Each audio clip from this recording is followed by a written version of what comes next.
નમસ્કાર મિત્રો, હું રાજેશ ભાસ્કર આપ સૌનું યુટ્યુબમાં આપણી આ ચેનલ પર સ્વાગત કરું છું.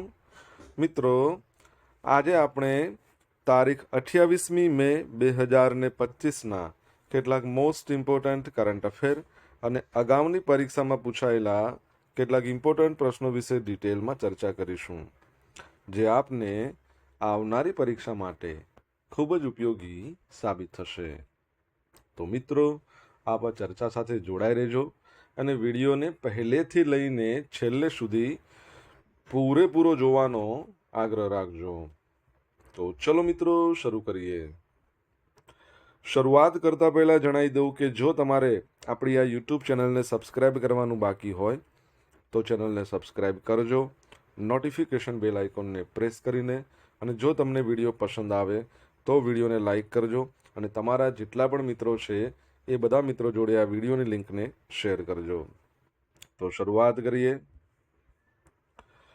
સૌપ્રથમ જોઈશું અગાઉની પરીક્ષામાં પૂછાયેલા બંધારણના પ્રશ્નો, જેના જવાબો તમારે મને કમેન્ટ બોક્સમાં લખીને જણાવવાના છે.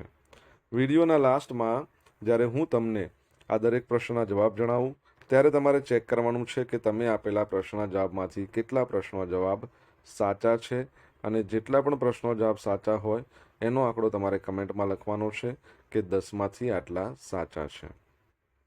ડેઇલી જીકે ટેસ્ટમાં આપણે રોજ 10 પ્રશ્નો પૂછીએ છીએ, જેમાંથી 5 પ્રશ્નો બંધારણના હોય છે. બાકીના જે 5 પ્રશ્નો છે એ ગુજરાતની ભૂગોળના પ્રશ્નો છે. તો તમે તમારા આન્સર આપવાની છે કમેન્ટ બોક્સમાં, અને હું આજના કરંટ અફેરનો પ્રથમ પ્રશ્ન છે એની શરૂઆત કરું છું. આજનો પ્રથમ પ્રશ્ન છે કે ગુજરાત સરકારે વિકસિત ભારત એટ 2047 માટે ઔદ્યોગિક નીતિઓમાં સુધારાના ઉદ્દેશથી કેટલી ટાસ્ક ફોર્સ સમિતિઓની રચના કરી? તો જવાબ આવશે 12. કેટલી આવશે? 12. તો ગુજરાત સરકારે વિકસિત ભારત એટ 2047ના સંદર્ભે તેની ઔદ્યોગિક નીતિઓની રૂપરેખાની સમીક્ષા અને તેમાં સુધારો કરવા માટે મહત્વની પહેલ છે એને હાથ ધરી છે, જે ભારતને 2047 સુધીમાં એક વિકસિત દેશ બનાવવાના વડાપ્રધાન નરેન્દ્ર મોદીના વિઝનમાં નોંધપાત્ર યોગદાન આપશે.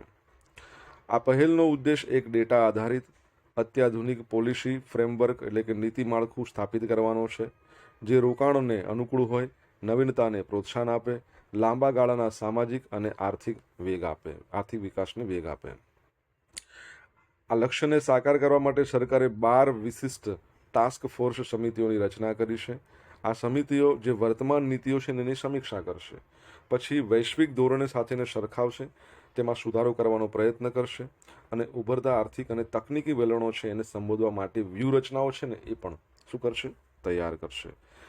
12 જે સમિતિઓ છે કઈ કઈ છે? એક તો સૂક્ષ્મ લઘુ મધ્યમ ઉદ્યોગ વિકાસ એટલે એમએસએમઈ, આપણે શું કહીશું આને? એમએસએમઈ ક્ષેત્રે વિકાસ માટે સમિતિ. જો એમએસએમઈ માટે તમારા માટેથી પ્રશ્ન, એમએસએમઈ દિવસ આપણે ક્યારે મનાવીએ છીએ?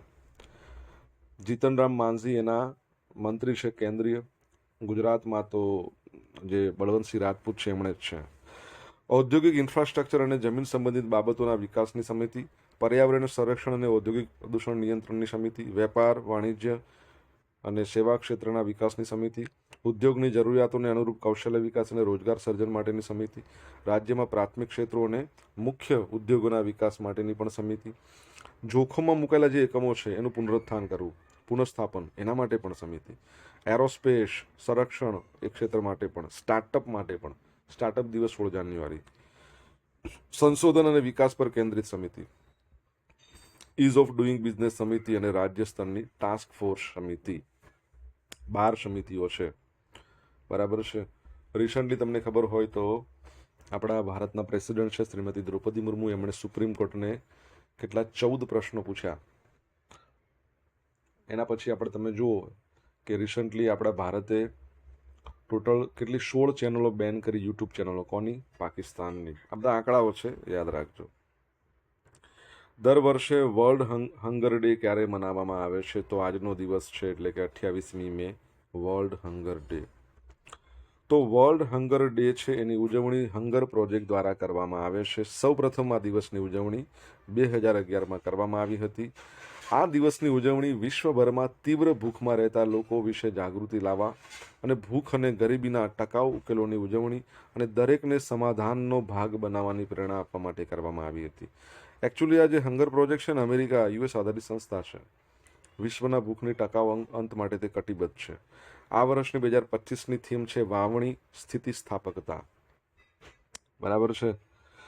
તમને ખ્યાલ છે કે ગયા વર્ષે 2024નો જે વર્લ્ડ હંગર ઇન્ડેક્સ આવ્યો હતો, હું ગયા વર્ષની વાત કરી રહ્યો છું, બરાબર છે, કોની 2024ની, એમાં ભારત કયા સ્થાન પર હતું, બરાબર છે. અને 2025નું આઈ થિંક આજે આવશે, આજે આજકાલમાં આવશે, એટલે આપણે 1-2 દિવસ પછી એને ભણીશું. ઓકે, ચલો આગળ વધીએ. કનક બુધવાર છે, એટલે કનક બુધવાર એમનું નામ છે. બુધવારે એટલે વારમાં બુધવારે પ્રમાણેની સરનેમ છે. કનક બુધવાર એમણે જર્મનીના સુલેમાં યોજાયેલી જુનિયર વિશ્વકપ શૂટિંગ સ્પર્ધામાં શું કર્યું છે, 10 મીટર એર પિસ્તોલમાં ગોલ્ડ લાવ્યા. 17 વર્ષની છે એમણે, ફક્ત 10 મીટર એર પિસ્તોલ, યાદ રાખજો. ઓકે, આપણે ગઈકાલે ભણ્યા હતા ભારતની સંભવી શ્રવણ શ્રીસાગર, એમણે મહિલાઓની 10 મીટર એર રાઇફલમાં ગોલ્ડ લાવ્યા. આમણે 10 મીટર એર પિસ્તોલ, અને આમણે છે ને કનક બુધવાર આમની પહેલા લાવેલા છે. યુરોપિયન ચેમ્પિયન અને 2 વખતની ઓલિમ્પિયન મેલ્ડોવાની અન્ના ડુલ્સેને એમણે હરાવીને આ કનકે ટાઇટલ મેળવ્યું છે. જર્મનીની અંદર યોજાઈ રહ્યો છે. તમને ખબર છે ગઈકાલે પણ આપણે પ્રશ્ન કર્યો હતો ને, આજે ફરીથી પ્રશ્ન એ જ છે કે જર્મનીના ચાન્સેલર કોણ બન્યા છે નવા. પરીક્ષામાં ગમે ત્યારે પ્રશ્ન પૂછાઈ શકે છે. આન્સર આપો કમેન્ટમાં. મિત્રો, વિડીયો પસંદ આવ્યો હોય, ભણવાની મજા આવી હોય તો વિડીયોને લાઇક કરી દો. તમારા મિત્રો જોડે વિડીયોની લિંકને શેર કરી દો. આપણી બંને યુટ્યુબ ચેનલ રાજેશ ભાસ્કર 2ને સબસ્ક્રાઇબ કરો, નોટિફિકેશન બેલ આઇકોનને પ્રેસ કરીને. જો તમારે ડેલી કરંટ અફેરની પીડીએફ જોઈતી હોય તો આપણી ટેલિગ્રામ ચેનલ છે, ટેલિગ્રામ ચેનલને જોઈન કરી લો.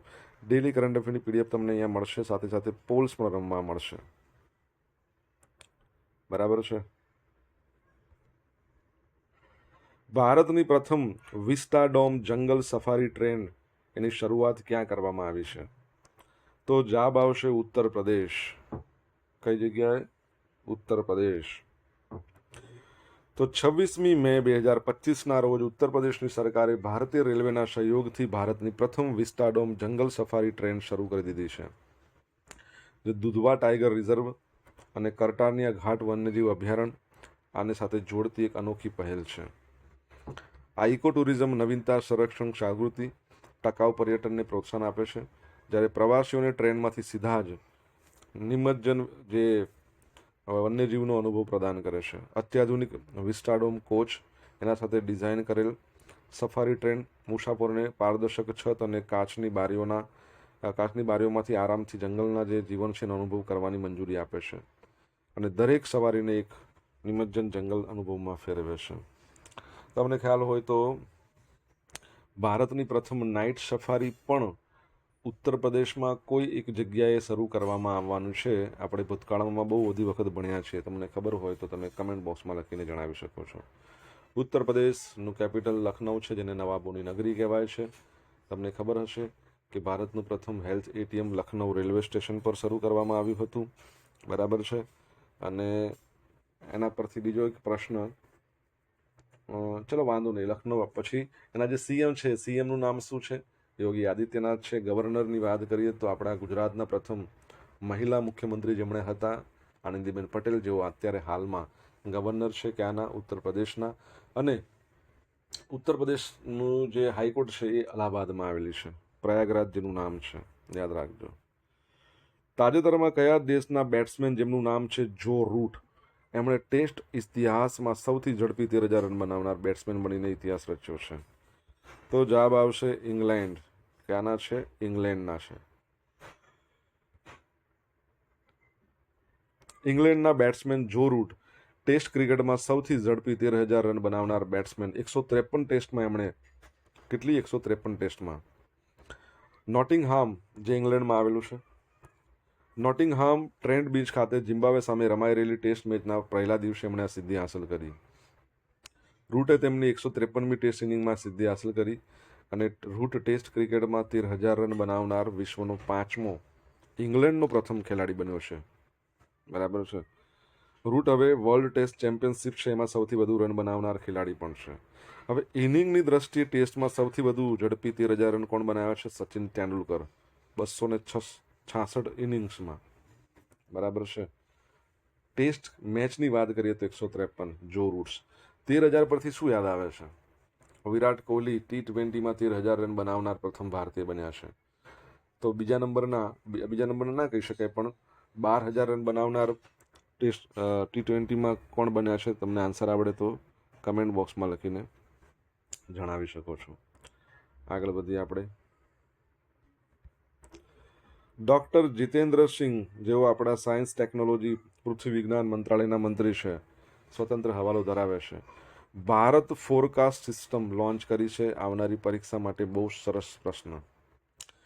તો 26મી મેના રોજ નવી દિલ્હીમાં વિજ્ઞાન ભવન ખાતે આયોજિત એક સમારોહમાં ભારત ફોરકાસ્ટ સિસ્ટમ વિશ્વના પ્રથમ સ્વદેશી રીતે વિકસિત ઉચ્ચ રિઝોલ્યુશન હવામાન આગાહી મોડેલોમાંની એક કહી શકાય, લોન્ચ કરી દીધી છે. હવે ભારતીય ઉષ્ણકટિબંધીય હવામાન શાસ્ત્ર સંસ્થા, બરાબર છે, ઇન્ડિયન ઇન્સ્ટિટ્યૂટ ઓફ ટ્રોપિકલ મેટ્રિયોરોલોજી, બરાબર છે, તો પુણેમાં જે આવેલું છે એના દ્વારા વિકસાવવામાં આવી છે. ભારત ફોરકાસ્ટ સિસ્ટમ એક મહત્વપૂર્ણ તકનીકી સીમાચિહ્ન રૂપ કહી શકાય. ભારતનું હવામાન આગાહી રિઝોલ્યુશનને 12 કિલોમીટરથી વધારીને 6 કિલોમીટર કરી છે. આ સાથે ભારત હવે વધુ સચોટ ગ્રામ્ય સ્તરીય હવામાન આગાહીઓ પ્રદાન કરી શકે છે, જે કૃષિ, આપત્તિ વ્યવસ્થાપન, પરિવહન સહિતના ક્ષેત્રોમાં તૈયારીઓને મજબૂત બનાવે છે. ભારત ફોરકાસ્ટ સિસ્ટમ અદ્યતન ત્રિકોણાકાર ઘન ઓક્ટાહેડ્રલ ગ્રીડ મોડેલ પર આધારિત છે અને જે રિયલ ટાઈમ મોડેલિંગને સક્ષમ કરે છે. જેણે ભારે વરસાદની ઘટનાઓની આગાહીઓમાં 30% સુધારો અને મુખ્ય ચોમાસાના ઝોનમાં આગાહીમાં 64% વધારો દર્શાવ્યો છે.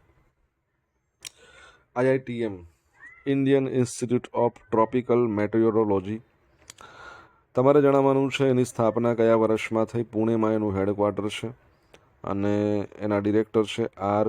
કૃષ્ણન, બરાબર છે, યાદ રાખજો. આગળ વધીએ આપણે.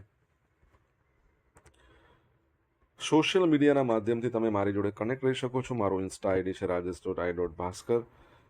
મારું ફેસબુક આઈડી છે RI ભાસ્કર અને જે ટેલિગ્રામ ચેનલ છે આપણી એ છે રાજેશ ભાસ્કર, બરાબર છે. હવે ટેલિગ્રામ ચેનલ પર ડેલી કરંટ અફેરની PDF તમને મળશે, પોલ્સ પણ રમવા મળશે. જો તમને ભણવાની ખરેખર મજા આવી હોય તો વિડીયોને એક લાઈક કરો, તમારા મિત્રો જોડે વિડીયોની લિંકને શેર કરો. ચેનલ સબસ્ક્રાઇબ કરવાની બાકી હોય તો સબસ્ક્રાઇબ કરો, નોટિફિકેશન બેલ આઇકોનને પ્રેસ કરીને. તાજેતરમાં CISF જવાનોના કલ્યાણોની દિશામાં CISFે કઈ બેંક સાથે સમજૂતી કરાર પર હસ્તાક્ષર કર્યા? તો જવાબ આવશે સ્ટેટ બેંક ઓફ ઇન્ડિયા. તો CISF જવાનોના કલ્યાણોની, સેન્ટ્રલ ઇન્ડસ્ટ્રીયલ સિક્યુરિટી ફોર્સ, એના જવાનોની કલ્યાણની દિશામાં CISFે SBI સાથે સમજૂતી કરાર પર હસ્તાક્ષર કર્યા છે. સ્ટેટ બેંક ઓફ ઇન્ડિયા ભારતની સૌથી મોટી પબ્લિક સેક્ટર બેંક છે.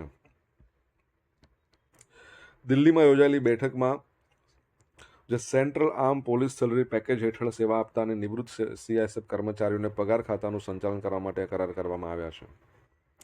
3 વર્ષના કરાર છે, જેમાં પહેલા વ્યક્તિગત અકસ્માત વીમા હેઠળ 50 લાખ રૂપિયા મળતા હતા, હવે 1 કરોડ કરી દીધા છે. હવાઈ અકસ્માતમાં 1 કરોડ રૂપિયા હતા, વધારીને 1.5 કરોડ. કાયમી કુલ વિકલાંગતા 50 લાખથી વધીને 1 કરોડ. પેન્શનર્સ હવે વ્યક્તિગત અકસ્માત વીમામાં 30 લાખની જગ્યાએ 50 લાખ મળશે. આ બધો વધારો કરવામાં આવ્યો છે પહેલાં કરતાં. હવે ઝીરો બેલેન્સ એકાઉન્ટની સુવિધા પણ આમાં છે. કોઈ પણ પ્રકારની વાર્ષિક જાળવણી શુલ્ક વિના મફત ડેબિટ કાર્ડ, કોઈ પણ ડેબિટ કાર્ડના ચાર્જિસ નહીં. SBI ATM પર અનલિમિટેડ ફ્રી ટ્રાન્ઝેક્શન, અન્ય બેંકના ATM પર દર મહિને 10 ફ્રી ટ્રાન્ઝેક્શન. ડિમાન્ડ ડ્રાફ્ટ મફતમાં જારી કરો. વૈકલ્પિક ઓટો સ્વીપ સુવિધા. વાર્ષિક લોકર ભાડા હોય, લોકર હોય છે ને, એમાં 10% જેટલું ડિસ્કાઉન્ટ. પછી જો વ્યક્તિગત અકસ્માત વીમો, જે મૃત્યુ થતું હોય છે એનો જો દાવો સ્વીકાર કરે તો આકસ્મિક મૃત્યુના કિસ્સામાં લાગુ પડતું વધારાનું કવર, આવા બધા લાભ પણ મળશે. અને સાથે સાથે દરેક કર્મચારીઓ માટે બર્થના કિસ્સામાં, એટલે જો દાઝવાના કિસ્સામાં, સળગવાના કિસ્સામાં, પ્લાસ્ટિક સર્જરીનો ખર્ચ, બાળકોનું સ્નાતક સુધીનું મફત શિક્ષણ, દીકરીના લગ્ન માટે આર્થિક સહાય, મહત્તમ 10 લાખ રૂપિયા સુધી એર એમ્બ્યુલન્સ સહિતની સુવિધાઓ. એટલે ઘણી બધી સુવિધાઓ કહી શકીએ. આ સિવાય MOUમાં SBI રિશ્તે ફેમિલી સેવિંગ એકાઉન્ટ પણ આવરી લેવામાં આવ્યું છે, જે સીઆઈએસએફ કર્મચારીઓના જીવનસાથી, બાળકો, માતા પિતા, ભાઈ બહેન બધાને એસબીઆઈ રિશ્તેમાં એટલે સંબંધીઓને બધાને આવરી લેવામાં આવ્યા છે. 4 બેલેન્સ એકાઉન્ટ ખોલવા માટે સક્ષમ. એસબીઆઈ રિશ્તેથી સપોઝ એવું કહે કે ભાઈ મારા માતા પિતાનું એક એકાઉન્ટ ખોલી શકાય, ભાઈનું ખોલી શકાય, પત્નીનું ખોલી શકાય, બાળકોનું, એટલે ટોટલ 4 બેલેન્સ એકાઉન્ટ ખોલવા માટે સક્ષમ કરશે. બરાબર છે. તો એ બાબત યાદ રાખજો. સ્ટેટ બેંક ઓફ ઇન્ડિયાની વાત કરીએ, 1955માં સ્થાપના, મુંબઈમાં એનું હેડક્વાર્ટર છે. CS શેટ્ટી એ તેના અધ્યક્ષ છે. CISFની વાત કરીએ, સેન્ટ્રલ ઇન્ડસ્ટ્રીયલ સિક્યુરિટી ફોર્સ, 1968માં એનો એક્ટ આવ્યો, 1969માં એની સ્થાપના થઈ. રાજવિન્દર સિંહ ભાટી એના ડિરેક્ટર જનરલ છે. રિસન્ટલી આપણે ભણ્યા કે CISFમાંથી પ્રથમ એવા મહિલા જેઓ માઉન્ટ એવરેસ્ટ ચડ્યા. તમને નામ ખબર હોય તો કમેન્ટ બોક્સમાં લખીને જણાવો. આબુધાબી વિશ્વનું પ્રથમ AI સંચાલિત શહેર બનશે. હવે એક સ્માર્ટ સિટી તરીકે વિકસિત થવા જઈ રહ્યું છે અબુધાબી, જ્યાં દરેક સરકારી અને ખાનગી સેવા આર્ટિફિશિયલ ઇન્ટેલિજન્સ દ્વારા સંચાલિત હશે. UAE સરકાર આ પ્રોજેક્ટ માટે $2.5 બિલિયન એટલે 20,800 કરોડ રૂપિયાનું રોકાણ કરવાની યોજના ધરાવે છે. 2027 સુધીમાં આ શહેરની દરેક સુવિધા એક AI પ્લેટફોર્મ સાથે જોડાયેલ હશે, જેનું નામ AI ઓન સેન્ટિયા. બરાબર છે. આગળ વધીએ આપણે. એક પ્રશ્ન, ભારતમાં પ્રથમ AI સિટી ક્યાં બનવાનું છે? કમેન્ટમાં લખો. અગાઉની પરીક્ષામાં પૂછાયેલા બંધારણના પ્રશ્નો જોઈ લે. પહેલો પ્રશ્ન, રાજ્ય સેવાઓમાં ન્યાયતંત્ર અને કારોબારી તંત્રથી અલગ કરવા રાજ્ય પગલાં ભરશે. આ જોગવાઈ કયા આર્ટિકલમાં છે? તો આર્ટિકલ 50. નિયંત્રક મહાલેખા પરીક્ષણની કચેરીના વહીવટી ખર્ચાઓ ભારતમાં એકત્રિત ફંડ સાથે ઉઘરાવવામાં આવશે. આ જોગવાઈ બંધારણના કયા આર્ટિકલમાં છે? 148. રાષ્ટ્રપતિ દ્વારા નાણાં આયોગની રચના બંધારણના કયા આર્ટિકલને ધ્યાનમાં રાખીને કરવામાં આવી છે? 280. ઉપરાષ્ટ્રપતિ કોને સંબોધીને પોતાનું રાજીનામું આપે છે? તો રાષ્ટ્રપતિને સંબોધીને. આમુખમાં કયા બંધારણીય સુધારો દ્વારા સમાજવાદી, અખંડિતતા, બિનસાંપ્રદાયિકતા આવા શબ્દો? તો 42મા નંબરનો બંધારણીય સુધારો 1976માં આવ્યો હતો એના અંતર્ગત. હવે જોઈશું અગાઉની પરીક્ષામાં પૂછાયેલા ગુજરાતની ભૂગોળના પ્રશ્નો. પહેલો પ્રશ્ન, ખદર અને બાંગર એ કયા પ્રકારની જમીન છે? તો કાંપની જમીન છે. ગુજરાતનું સૌપ્રથમ ગોકુળ ગામ રાયસણ. 2011ની વસ્તી ગણતરી પ્રમાણે ગુજરાતમાં કયા જિલ્લામાં 1000 પુરુષો દીઠ મહિલાઓનું પ્રમાણ સૌથી ઓછું? સુરતમાં. ભારતમાં બાયોગેસના ઉત્પાદનમાં કયું રાજ્ય પ્રથમ નંબર પર છે? મહારાષ્ટ્ર. ગુજરાતનો ભૌગોલિક વિસ્તાર કેટલા ચોરસ કિલોમીટર છે? 1.96. 1.96 લાખ ચોરસ કિલોમીટર. બરાબર છે. હવે જોઈશું ગઈકાલે પૂછેલા પ્રશ્નો. જા પહેલો પ્રશ્ન કે તાજેતરમાં કોણે પોષણ સંગમ કાર્યક્રમનો ગાંધીનગર ખાતેથી રાજ્યવ્યાપી શુભારંભ કરાવ્યો? ભાનુબેન બાબરિયા. તાજેતરમાં કયા દેશે મિનિટમેન્ટ 3 મિસાઇલનું સફળ પરીક્ષણ કર્યું? તો અમેરિકાએ કર્યું છે. આજે પૂછેલા પ્રશ્નો જવાબ જોઈ લે. આજે પ્રશ્ન પૂછાતા પહેલો પ્રશ્ન શું પૂછ્યો હતો? MSME દિવસ ક્યારે મનાવવામાં આવે છે? તો 27 જૂનને MSME દિવસ કહેવાય છે. સેકન્ડ પ્રશ્ન છે, ગ્લોબલ હંગર ઇન્ડેક્સ 2024ની વાત કરું છું, 105 નંબર પર ભારત હતું.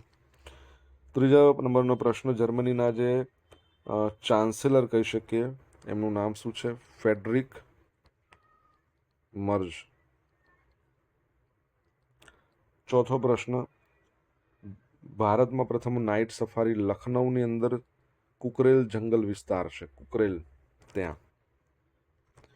પાંચમો પ્રશ્ન, 12,000 રન બનાવનાર T20ની અંદર કોણ છે? રોહિત શર્મા. શું નામ છે એમનું? રોહિત શર્મા. રોહિત શર્મા એન્ડ વિરાટ કોહલી બંને ટેસ્ટમાંથી નિવૃત્તિ લઈ લીધી છે. પછી IITM Indian Institute of Tropical Meteorology એની સ્થાપના 1962માં. સાતમા નંબરનો પ્રશ્ન, CISFમાં જે મહિલા હતા ગીતા સમોટા માઉન્ટ એવરેસ્ટ ચડ્યા. ગીતા સમોટા માઉન્ટ એવરેસ્ટ ચડ્યા. અને ભારતનું પ્રથમ AI સિટી પણ લખનૌમાં જ બનશે. હવે મિત્રો જોઈશું ગઈકાલના કરંટ અફેરમાંથી પૂછેલા કેટલાક ઇમ્પોર્ટન્ટ પ્રશ્નો જેના જવાબો તમારે કમેન્ટમાં લખીને જણાવવાના. પહેલો પ્રશ્ન, તાજેતરમાં કોણે ગાંધીનગરમાં પ્લાસ્ટિક એકત્રીકરણ કેન્દ્રનો શુભારંભ કરાયો? સેકન્ડ પ્રશ્ન, કોના દ્વારા એક ક્રાંતિકારી પહેલ યશોદા એઆઈ તમારી એઆઈ સખી આ લોન્ચ કરવામાં આવ્યું છે? જવાબ આવડે તો કમેન્ટ બોક્સમાં લખીને જણાવજો. તો આ હતા આજના દિવસના કેટલાક મોસ્ટ ઇમ્પોર્ટન્ટ કરંટ અફેર. સાથે આપણે જોયું અગાઉની પરીક્ષામાં પૂછાયેલા ઇમ્પોર્ટન્ટ પ્રશ્નો, એના જવાબોની સાથે. આશા રાખું બધાને ભણવાની મજા આવી હશે. મજા આવી હોય તો વિડીયોને લાઇક કરો, તમારા મિત્રો જોડે વિડીયોની લિંકને શેર કરજો. આપણી બંને યુટ્યુબ ચેનલ રાજેશ ભાસ્કર 2ને સબસ્ક્રાઇબ કરો, નોટિફિકેશન બેલ આઇકોનને પ્રેસ કરીને. તો મિત્રો, thank you so much for watching this video. Have a nice day. જય હિન્દ, જય ભારત, જય જય ગરવી ગુજરાત.